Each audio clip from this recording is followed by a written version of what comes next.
Nate's first line in the game is his catchphrase. You have to earn that with some context first game. Other than the storm, this opening is very similar to the opening of Drake's Fortune, which also started on a boat being attacked. Keeping with the tradition set by the last two games, when something happens and knocks Nate unconscious, we get to play a flashback of Nate's childhood. In fact, this game is starting to feel too much like Uncharted 3. Just replace Nate being obsessed with Aram of the Pillars with his brother being obsessed with Avery's treasure. I told you to leave those books in your room. You only have yourself to blame. Doesn't give him the right to just snatch it from me. Does that give you the right to start throwing punches? When someone steals something from you? Generally, yes. The guy who paints climbable ledges with white paint was brought back to paint just about every climbable ledge in this game. Dude has one hell of a contract with this series. Serious question. Do jump scares still work on anyone these days? I feel they've been so overused that people can immediately recognize the tells. Considering that Nathan learned how to use grappling hooks from his brother when he was a kid, I'm curious why he never used a grappling hook again until the 4th game in the series. I know you think the orphanage sucks. You have no idea. Yeah, but it's the best thing for you right now. How exactly does Sam expect Nate to get back into the orphanage unnoticed? They crossed over several buildings by jumping, sliding, swinging, and rope climbing to get out. A path Nate can't use to go back. I found Mom's stuff. Everything that Dad sold, I tracked down the buyer. What do you say we go and get it back? You mean steal it? It's not stealing if it was ours to begin with. That logic doesn't work if your dad sold your mom's stuff legally. This game started somewhere in the middle of the story, then jumped back to when Nate was a kid, and now jumps forward to when he's in his early 20s and doing something that sets up the adventure to come before it jumps again to present day. Too much in medias res! Even Uncharted 2 only started with 2 jumps in time. Nate was beating this guy on the ground, but when the warden stops his punch, Nate is on his feet, which is impossible, and would mean Nate was about to punch nothing but air since the prisoner is still on the ground. We weren't fighting, huh? Right, little guy? Voy a matar, hijo come mierda. Hey, give me a call when you're tall enough to ride the rides. He was actually about the same height as you. Diviértete. I do speak a little Spanish, you know. Actually, you speak fluent Spanish. You did live in Colombia for a while after all. Where are you taking me anyway? You'll see. Nate continues acting like the warden hasn't been paid off to take him to the ruins of the fort, even when it's just the two of them on their way there. I guess Nate is a method actor. Was it really necessary for Nate to get himself put into a Panamanian prison just so he could access the ruin of an old fort right next to it? It's surrounded by open water. Nate could have come here by boat and climbed up. I was a member of Captain Henry Avery's crew. You know who that is? He was a pirate.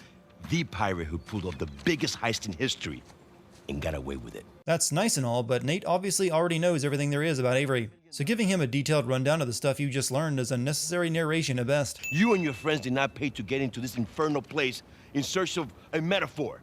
I want in. Why would the warden believe that there is any treasure remaining in this tower after 300 years? It's right next to where he works. People would have been up there by now. Hell, if he wanted, he could just leave Nate in his cell and hire someone to go check it out for him. The guy who paints climbable ledges has also kindly wrapped ropes around every spot you can grapple onto in this game. The cross that one of Avery's crew hid inside his cell is hollow, and the message it contained is gone. This cross was hidden by the same pirate who sent the letter that talks about it and how to find it, all in the hope that someone would find it and Avery's treasure. And if someone had come along and found the cross already, they wouldn't have bothered putting the broken cross back in the hole afterward. So if the pirate had already taken the message from the cross before hiding it, then sending this letter was pointless, since without the message there's no clue to Avery's treasure. Why hide a broken cross that no longer leads to anything? Whoa. You're gonna keep me in suspense, are you? You were right. I would be more impressed by Nolan North and Troy Baker working together in this game if they hadn't already done so in like 5 other games at this point. That's St. Dismas. Yeah, the penitent thief. But what's the connection? Guys, let's just pretend I skipped all of Sunday school. Someone has said something similar to this line in every single Uncharted game when Nate starts explaining history. Also, considering that Rafe can read Latin, I doubt he wouldn't know who St. Dismas is or the story of the crucifixion. Okay, during the crucifixion, Jesus is placed between 2 thieves, okay? One of them mocked Jesus. The other one, this guy, was penitent. Okay? He accepted his punishment with grace. And Jesus brought him to paradise. Penitent thief. The whole penitent thief thing wouldn't be a story parallel to Nate, would it? Nah, it couldn't be that easy. There is a cathedral of St. Dismas in Scotland. There most certainly isn't, but that's never stopped Naughty Dog from making up locations. Wait, the last sighting of Avery was in Scotland. That can't be a coincidence. That could totally be a coincidence, actually. Might have been a good idea to use that shiv at the start of the fight rather than wait until you had already gotten your ass kicked twice. 25 equals 25. So, are you planning to travel to Scotland with him then? I don't think a prison warden in Panama has a very long reach when it comes to making sure business partners don't screw him out of his cut. That's the same shiv the inmate was going to use on Nate before the warden stopped him, and we never saw Rafe pick it up. In fact, all of them were lined up and searched before being brought into the warden's office, meaning they would have found the shiv Rafe had on him just like they found the cross on Nate. Killing the warden wasn't really necessary, since you could have easily cut him out of the deal once you left Panama. But hey, it makes the prison escape more intense, and conveniently sets up why Sam will be in prison for the next 15 years. The window! Nathan, give me a hand. Hurry up! How did you know you could push iron bars of a prison window like that? Those would normally be cemented into the wall. And Sam died so hard that day, his existence was banished from memory for the next 3 games. Nate even told Elena that he was an only child back in Uncharted 1. And Marlo didn't even mention Sam when she read the file she had on Nate's family history in Uncharted 3. And Marlo's background check was so accurate she even knew that Drake wasn't Nate's last name. 1 hour and 16 minutes into the game and we finally hit the opening title credits. Talking about late. Even when coming up from scuba diving, Nate's hair is still immaculate. Wow. Look at that. We struck copper. Did you not know what you were salvaging from the wreck beforehand? I feel the client would have mentioned that at some point. Got some news from my contact about that wreck off the coast of Malaysia. Oh, no. The ship's intact. Yeah? Cargo's right for the picking. Tell me, this contact of yours, you get the permits? No, he did not get the permits. Can't no one get the damn permits. Of course not. No permits means no go. Nate is now a guy who cares about things like permits and the legality of raiding ancient history rather than the roguish adventurer who acts before thinking. But Nate has previously shown that he doesn't like sticking his neck out if it's too dangerous. After all, he wanted to stop looking for El Dorado and the Sintamani Stone and Narama the Pillars the moment it got dangerous. This is retirement money for the both of us, okay? I don't know about you, but I don't want to be working salvage when I'm 60. Marine salvage jobs pay upwards of $80,000 a year. You have nothing to complain about. Nate has an attic full of mementos from his adventures, including the astrolabe that Marlo took from him that Nate never got back before she sunk into quicksand. Finish it? Yeah. Oh. You know, it's probably too long and full of typos. I find myself saying the exact same thing every time I finish one of these videos. This generic photo of a beach is on the wall of their living room just so Nate can stare at it and get nostalgic while toning out whatever Elena is talking about, since I can't really come up with a reason why you would frame a stock photo of a beach. Interesting. What's my article about? The people of Bangkok. And the smog, and how they can't get a flight anywhere, and people can't breathe. Wow. All right, I'm sorry. No, it was valiant. I was in the ballpark, right?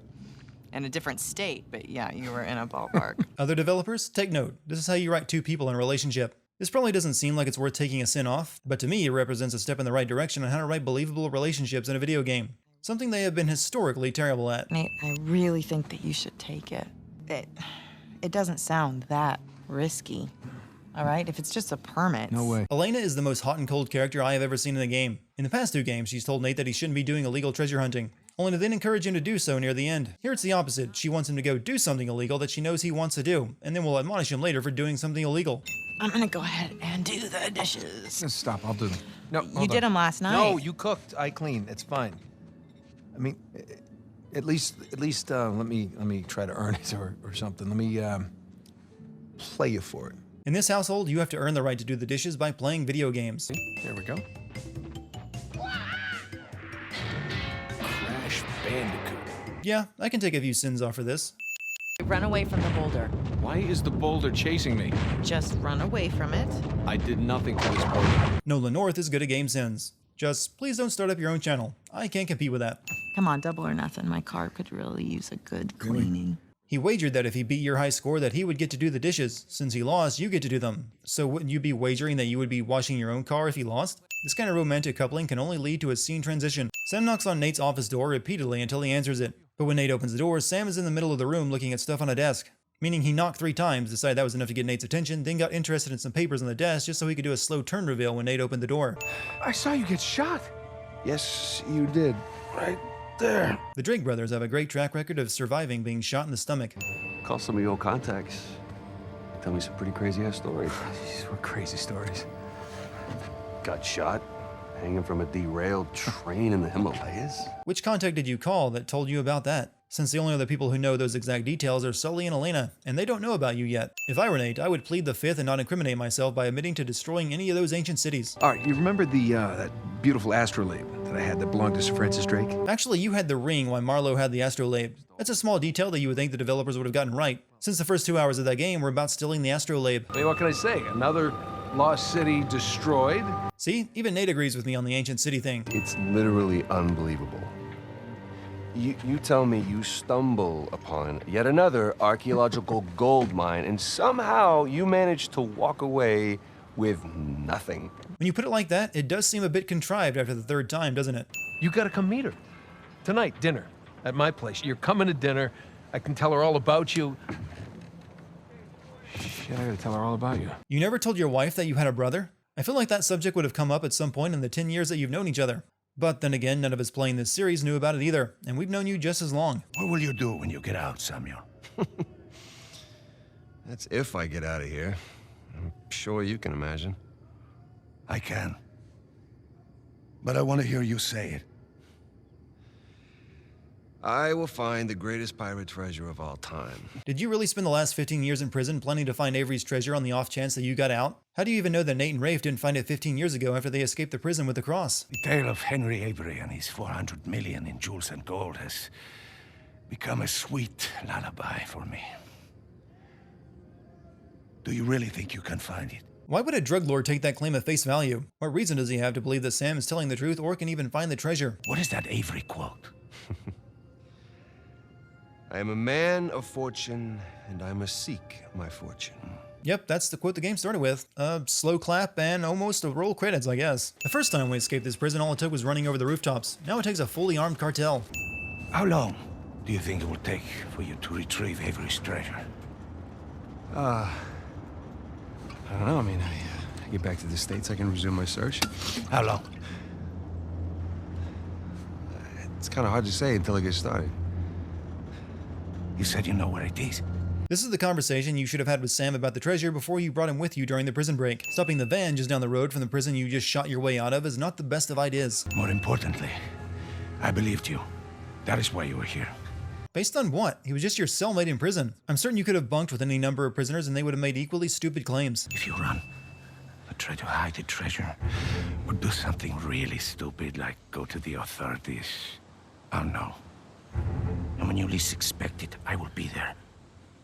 At that point, death is not a mercy I will grant you. How much influence can a Panamanian drug lord realistically have? There are any number of locations you could disappear to in the world that I'm confident he couldn't find you in. In fact, Nate knows about this charming little village in Nepal that I'm sure you'd love. The nearest town is 10 kilometers in that direction towards the sunrise. You just pointed out the ocean, by the way. Alcazar just leaves Sam in his prison uniform on the side of the road, not far from the prison they just broke out of, and yet still expects Sam to make it to the next town and then leave the country he would be a wanted man in. When I find it, then what? Don't worry. When the time comes, I'll be there to collect.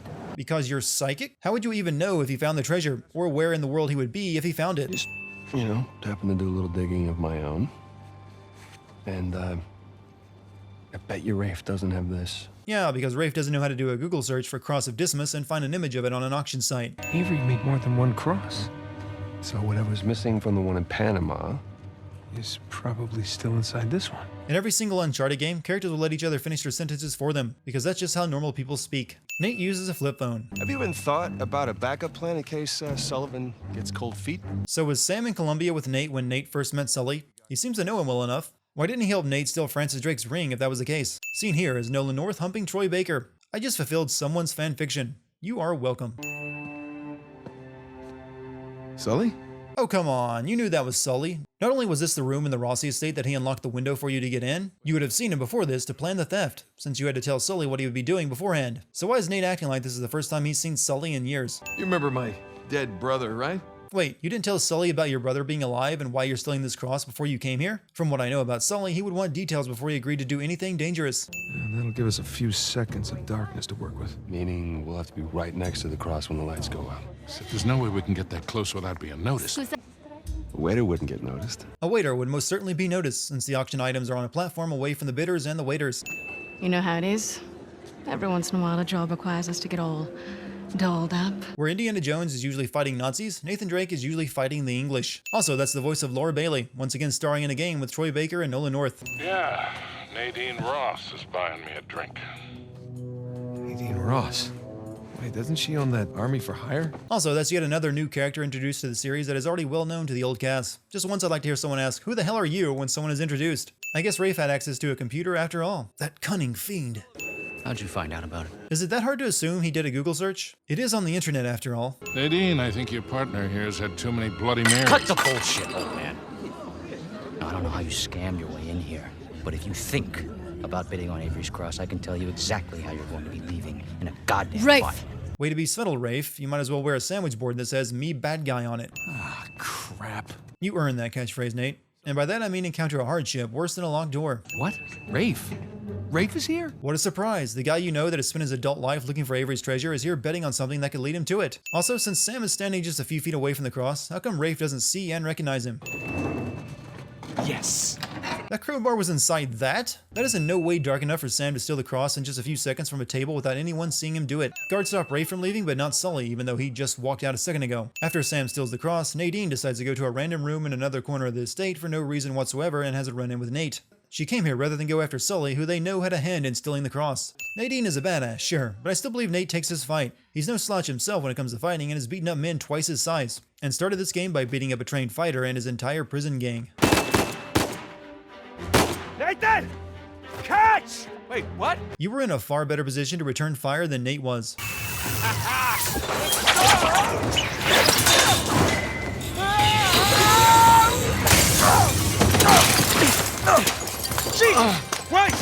Unlikely. We have date of birth, date of death, and paradise.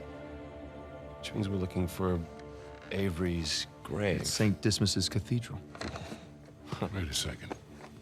Hasn't Rafe been scouring that site for ages already? Yeah, the cathedral. Here's the cathedral. But the graveyard is way over here. So Rafe has spent 15 years searching this cathedral for any clue on Avery, and never once in that time thought to look in the graveyard just off to the side of it? We're going to Scotland. All right. Wait up. You do realize that Rafe knows you're coming? No, he wouldn't. He doesn't know that what was inside the cross leads back to the cathedral. For all he knows, Nate and Sam are off to some other part of the world. Took a long time for him to get out of this game.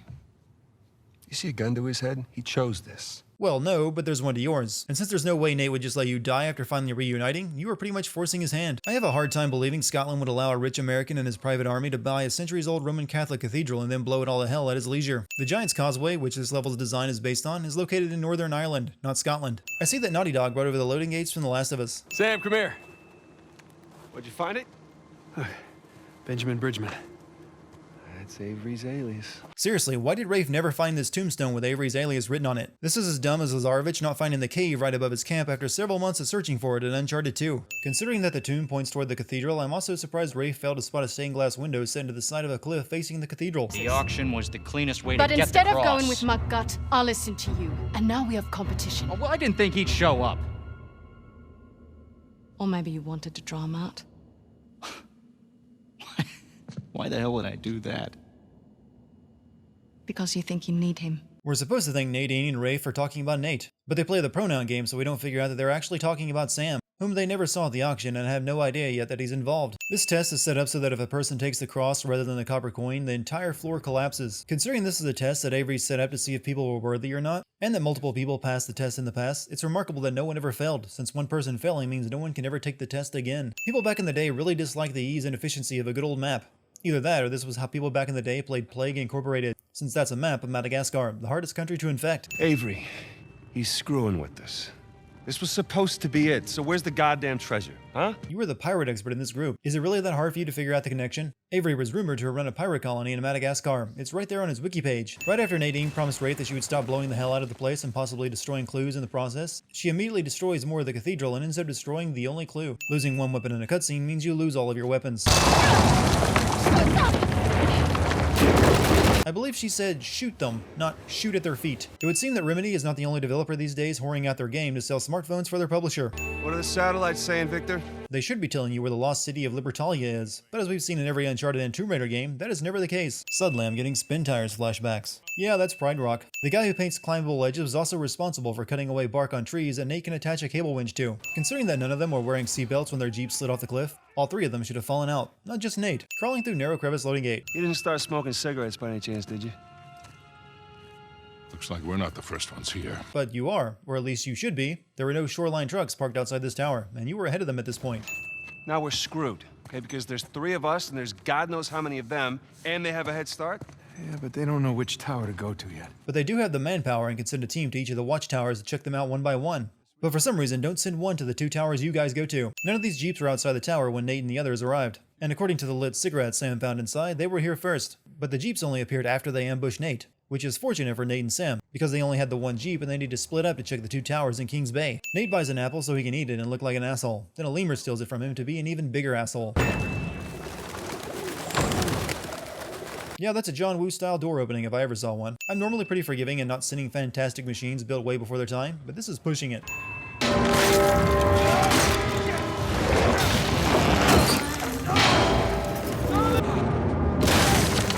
I think Gravity should really just give up trying to kill Nate for his past offenses. It's not getting anywhere with it. This is the best game Guybrush Threepwood has appeared in since The Curse of Monkey Island 2. Looking at you, Telltale and LucasArts. Nate sends photos of the map to Sam and then immediately figures out for himself to superimpose them over each other, making sending photos of them to Sam just a way for Rafe to get his hands on the same information. Oh, no, it can't be.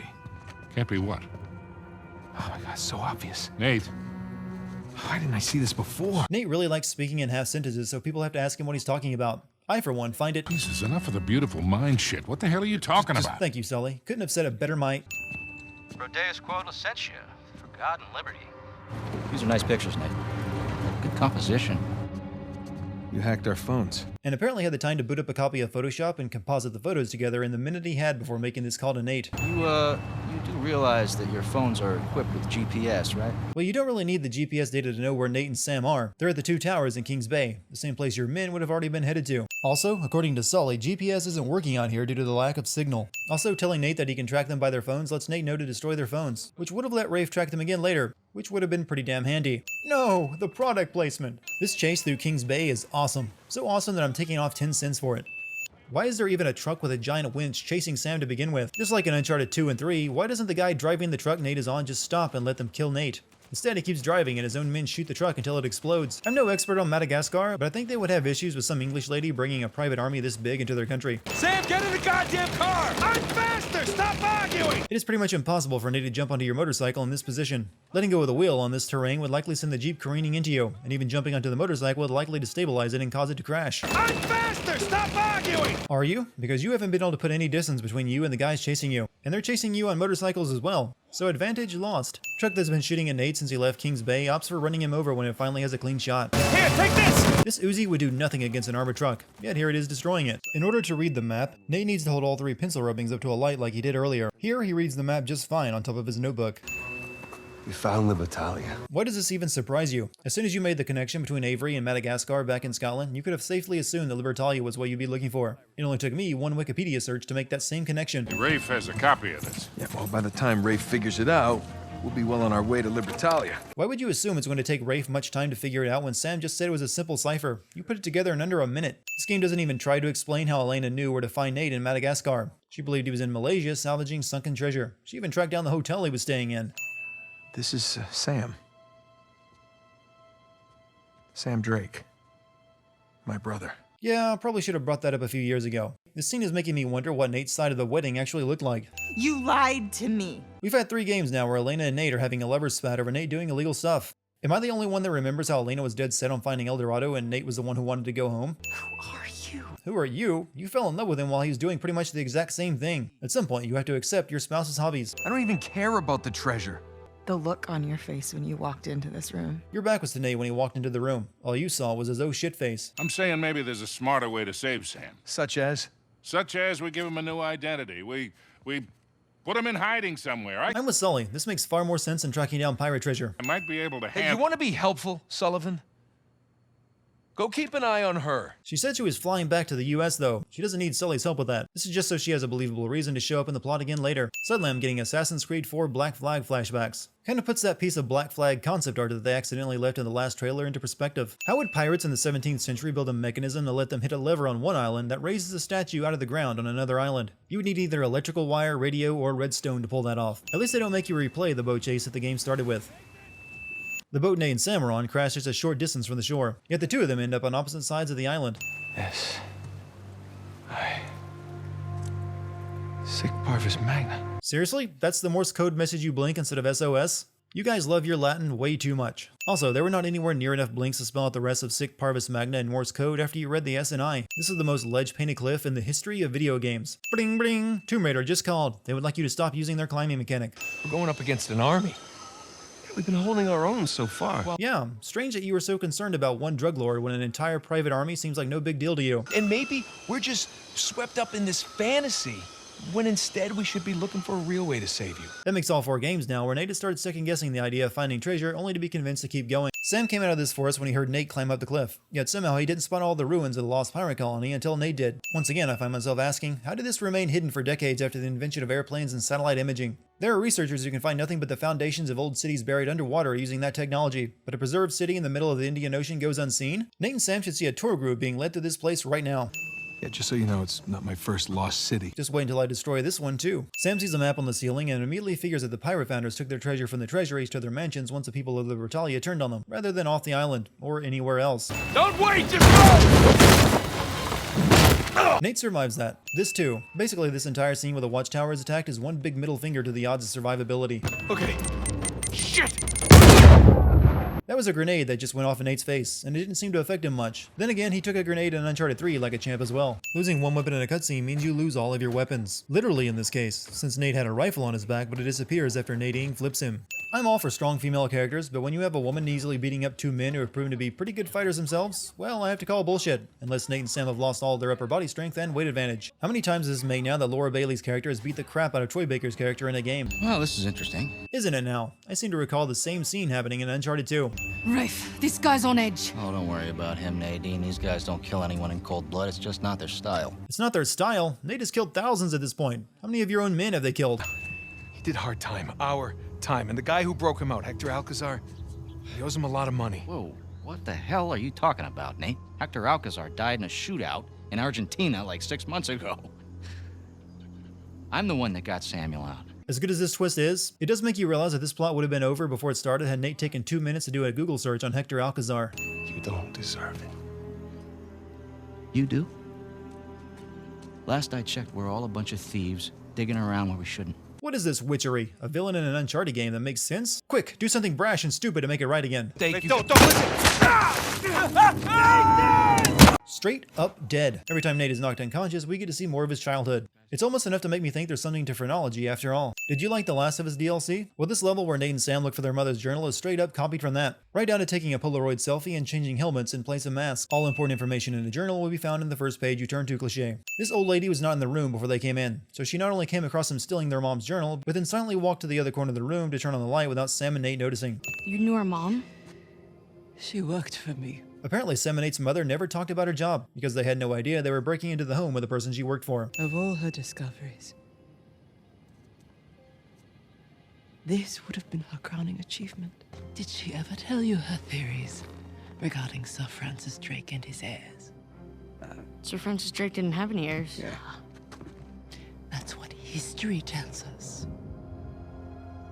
But your mother and I believed otherwise. That was going to be her biggest discovery? That a ship captain had some bastard children a long time ago and never told anyone? Quick, call the Discovery Channel! This woman's lung cancer has remarkable timing, killing her right before she can tell the police that there was no break-in and implicating the two of them in her death, thus forcing Nate and Sam to take new names and leave the country. And the cops were unable to start their cars and give chase that night. The game doesn't really say that, but it's what I'm assuming since the cops don't bother to chase the fleeing murder suspects. Elena and Sully didn't know where Libertalia was, but somehow they found it by plane, something no one else has apparently been able to do. Then Elena landed on the island, stole a jeep from Shoreline, then managed to be in the right place at the right time to rescue Nate after he fell off the cliff and hit his head. Then again, she has a history of being a deus ex machina. Also, why didn't Rafe make sure Nate was dead after he fell? Nate didn't fall that far, and Rafe saw Sam take the bullet for him in the shoulder, so it's safe to assume that Nate would still be alive. After I lost him, or after I thought I lost him.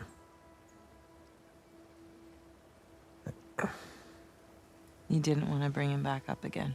And yet, after you thought Sully died in the first Uncharted, you had no problem talking about him at length. And speaking of that, that's twice in one series that they've used the character that was supposed to be dead happens to still be alive cliché. I'm thinking that you're lucky that I found you when I did. Astronomically lucky, in fact. But Alcazar? No, there is no Alcazar. It's all bullshit. Wait, you mean the debt, The escape? Yeah, Sam made it all up. I find it incredibly hard to buy that Sully, someone who knows just about everyone in the criminal underworld, didn't know that the Alcazar story Sam fed them was a lie. Honestly, things collapsing the second Nate touches them happens so often in this game that it's lost its effect. It's more surprising when it doesn't. Welcome to Avery's neighborhood. It's a nice place. If you don't mind some structural problems and water damage. Yeah, clearly some drainage issues. A real fixer-upper opportunity. We get it, the place is a wreck. This is actually the second flooded lost city that Nate has been to. At least this time there's no jet ski. So these guys sparked a full-scale revolt when they claimed the treasure for themselves. Now, they took care of the colonists, but then they had to deal with each other. And I'm guessing things got pretty messy. So Avery and two invite them up here. And they all take a swig. You would think that a bunch of pirate captains currently feuding with the leader of a pirate city would suspect something as simple as poisoning. These are some of history's greatest pirates. And they all perished in an instant. I guess they weren't main protagonists who can have miraculous saves every time they get into a bad situation. What is it? It's a letter. Signed by Avery. Avery sure left a lot of letters lying around to helpfully explain where someone should go next to find him. How did you do that? There's a bloody fingerprint right here where Libertalia should be, and I pushed it. Apparently pirates invented touchscreen technology back in the 17th century, since that globe is just sitting on a stand and not set into the floor where touching something on it could activate a switch. And pirates also invented motion sensing cameras, since if you walk too fast past these mummies, they explode. And judging for this puzzle, they created Minesweeper. Look people, pirates were just ahead of the times. Bling bling, Steven Spielberg just called. He would like you to stop ripping off the Goonies with this trap-filled cave that leads to a pirate ship full of treasure. The man has a sequel to make. This trap takes so long to activate after opening the door that by the time the net caught whoever opened it, they would already be past it. Except for the two people who were waiting, expecting a different trap to spring. Oh, the laughs. Also, there is no rope attached to this net to pull it up. Well, at least we didn't get blown to bits. Wah wah. If Nate isn't suffering from chronic encephalopathy in a few years, it will be a miracle. Good thing we practiced for this part earlier with a level from Crash Bandicoot. Sully? How you doing, Nate? Look out! Throw me the RPG! Or Sully could just shoot it again for you. He does have the high ground after all. How's that? Oh, bullet grazed my shoulder. If the bullet Rafe fired earlier only grazed your shoulder, wouldn't that mean the bullet would have hit Nate? You did jump in front of Nate to take the bullet for him after all. You just don't know when to quit. Look, we're all here for the same reason, right? No, and why would you even assume that? Elena has never once been here for the treasure, and Sully told you himself he was on this adventure to look after Nate. And Nate only went along with it because he thought the treasure would save your life, and he now knows that was a lie. Avery scuttled every last ship on this island. You know why? Because he didn't want anyone to follow him. Because he was leaving. Then how do you know he didn't leave with the treasure? That's his ship, right under that mountain. Well, I see he picked the most inconspicuous place for a treasure ship. What, did Blowfield turn the place down first? How long we been chasing this thing, huh? Not terribly long, actually. Nate stopped looking for it 15 years ago and focused on Francis Drake, and you were in prison. Trust me, they've seen this kind of obsession before. Are you talking about yourself? Because I seem to recall Elena talking you into dangerous stuff on 2 different occasions when you wanted to quit while still breathing. I gotta see this thing through, Nathan. Even if you find the treasure, how exactly are you planning to get it off the island without help? You have no boat or plane. Now how the hell are we supposed to get up there? Well, Nate could use that grappling hook he's been using throughout the game. But the game needs to get rid of Sully and Elena so it can have its climax, so this small wall is impassable for the two of them. Also, this wall was not this tall when Nate climbed up it, but now that he's on top of it, it has to be 15 feet high at least. A booby-trapped pirate ship full of treasure in a cave by the sea? Let me just call up Steven Spielberg. He's gonna have words with you. Nadine's men turn on her because they were paid off by Rafe, who seems honestly surprised that Nadine would want to quit, so I'm not sure why he ever took the precaution of paying off her men. Either we can finish this thing together, or we can just end it right here. Why do you even need Nadine at this point? The ship is just on the other side of the cave, and you already paid off her remaining men, so you don't even need her for that anymore. If she wants to quit now, then let her. That means more glory and treasure for you. Losing one weapon in a cutscene means you lose all of your weapons. Nadine and I are partners. I don't screw over my partners. You just did 5 minutes ago, though. That's why you don't trust the woman you just slapped and threatened to kill if she didn't help you. Should have just let her go, dude. Well, enlighten us. It's Avery and two. They killed each other.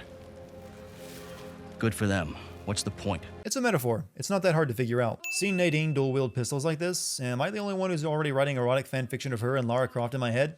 Nope. What, you're just leaving us here to die? Oh, I'm just leaving. Whether you die or not, I don't really care. Well, you are locking them in a burning ship inside a cave that's about to collapse, so I think you were actively trying to kill all 3 of them. Nathan Drake raced a madman and his entire army to the steppes of Shambhala. Nathan Drake found the lost city in the middle of the Rub al-Khali desert. Nathan Drake discovered the fabled El Dorado. I'm surprised anyone actually believes all of that, since Nate destroyed all evidence of those discoveries. And I'm not gonna let a couple of two-bit thieves, a senile con man, and a washed-up journalist take that away from me! You actually never encountered Elena, so how do you know she's involved? On guard, dickhead. Sorry, I'm choking on all the corn in that line. You want the treasure, Rafe? It's all yours.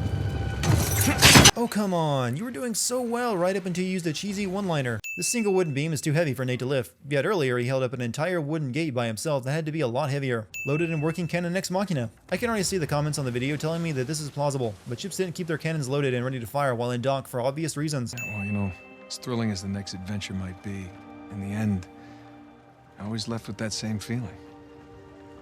And sometimes you just gotta choose what you're going to keep and what you're gonna let go. I'm pretty sure this is the developers talking to the fans through Nate.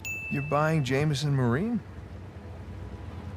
We are buying Jameson Marine. This is usually a discussion you would have had before you decide to buy a business, especially after a good chunk of the game was about the fallout of Nate not telling you about his brother and that he was looking for lost treasure again. Some of my old contacts out there, they work their magic with the Malaysian permit office. It was great. I didn't even have to bribe anyone. If you could have so easily gotten the permits for the Malaysia job, why didn't you do that back at the beginning of the game when you were encouraging Nate to take on the job in the first place? Holy crap. Where did you get this? It was in my jacket pocket. Along with a bunch more. This also happened in the Goonies. Stare off into the sunset cliche. Oh shit, there's an epilogue. Never mind. It's like 2023 in this epilogue, and Nate and Elena's daughter is stuck with an old PlayStation and a copy of Crash Bandicoot. At least get her a PS5 or something. The developers went to the J.K. Rowling school of story endings by having an epilogue with the main character's kid who is named after the main character's dead parent. Both Nate and Cassie turn to this exact same page in Nate's mom's journal. You're saying that you were attacked by pirates after you found the coffin of Sir Francis Drake. Is that right? Yeah, that's pretty much right. it. Yeah. Bullshit. Just wait until he gets to the part about the Nazis and the zombies. I